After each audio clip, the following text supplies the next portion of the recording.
Hello everyone, നമ്മുടെ Kings 11 ബാച്ചിൻ്റെ രണ്ടാമത്തെ GAB ഈ മാസം 29-ാം തീയതി ഉച്ചയ്ക്ക് ശേഷം 2 മണി മുതൽ 5 മണി വരെ ആയിരിക്കും നടക്കുന്നത്.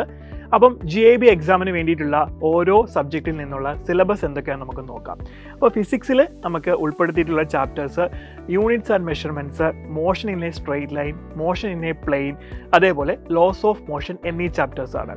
ഇനി കെമിസ്ട്രിയിൽ ഏതൊക്കെ ചാപ്റ്റേഴ്സാണ് നമുക്ക് നോക്കാം. ഫസ്റ്റ് വരുന്നത് some basic concepts of chemistry ആണ്. Then structure of atoms, classification of elements and periodicity in properties, then chemical bonding and molecular structure. മാത്തമാറ്റിക്സിൽ നമുക്ക് വരുന്ന ചാപ്റ്റേഴ്സ് സെറ്റ്സ്, അതേപോലെ relations and functions, then trigonometric functions, complex numbers and quadratic equation എന്നീ ചാപ്റ്ററാണ്. അപ്പം ഇത്രയും ചാപ്റ്ററുകളാണ് നമ്മുടെ സിലബസിൽ ഉൾപ്പെടുത്തിയിട്ടുള്ളത്. അപ്പോൾ ഓൾമോസ്റ്റ് ഈ ചാപ്റ്റേഴ്സ് എല്ലാം നമ്മൾ ഫിനിഷ് ചെയ്തിട്ടുണ്ട്. ഇനി നിങ്ങൾ നന്നായിട്ട് തന്നെ പ്രിപ്പയർ ചെയ്ത് അടിപൊളിയായിട്ട് GAB എക്സാം എഴുതുക. All the best.